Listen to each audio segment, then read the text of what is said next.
At what point is your sleep schedule cooked? Is it going to bed at 1 a.m., 3 a.m., 6 a.m.? Well, to arrive at an answer, we can look at what time I used to sleep and wake up at during the summer. I was barely awake for most of high school, dude. Most nights I would get to sleep at around 4 a.m. and have to wake up at 6 a.m. to get to school by 7. And when I started to drive, I faced some serious issues. But the summer after I graduated high school was when my sleep schedule reached maximum levels of screwy. I had a job at a science camp for kids during this summer that I would have to wake up for. But there were some weeks when attendance was low enough for them to say, Greg, we don't need you this time. And please believe me, when I would get those beloved messages from my boss delivering these beautifully constructed pieces of writing that would fill me with ethereal bliss, I was like a kid on Christmas, a pig in slop. I was overjoyed. I could do whatever I wanted and sleep whenever I wanted. No 10 p.m. bedtime for this guy. Most of these late nights were because I would stay up to draw out these videos. And I'm gonna be so real, while I animate these videos, I listen to 2010's white girl music and I sing along. So dude, while I was singing along, I was just in my own world completely. Like Earth to Greg,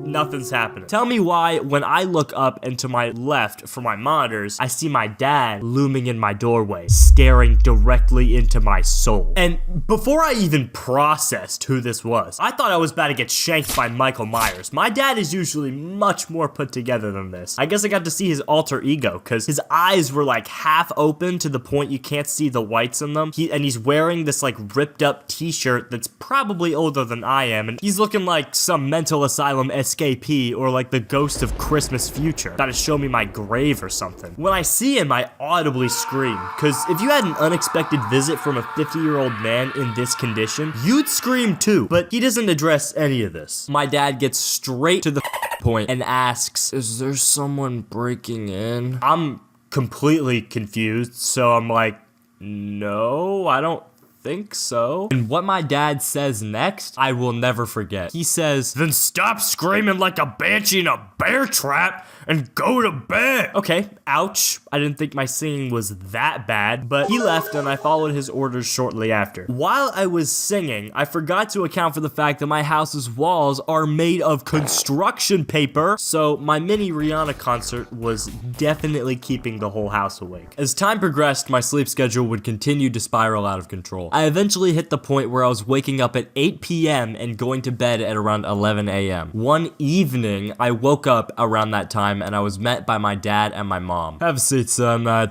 think we need to have a talk." My response to this little intervention my dad was trying to make was something like, "Oh, please, what is this? What is this, a circle of perfect people? Who are you to judge me, Mr. Giraffe, who lets little boys grind on his rump?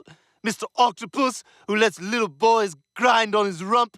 Every one of you has your own problems." But after this, I had a little crisis thinking I was the worst son in the world, feeling like some meth addict living under a bridge. But it ultimately got me thinking about how I was living my life. And by the time I was getting ready to head off to college, I had my sleep a little more under control. And at college, I was going to bed by midnight pretty consistently, but that all went to shit when I got scammed out of $1,500. Video explaining that situation should be out soon, linked here if it's already released. If it's not released, I'll put a different video up. And by the way, just some final advice. If you're laying in bed watching this and it's past 1 a.m., go to sleep. And thanks for 100 subscribers.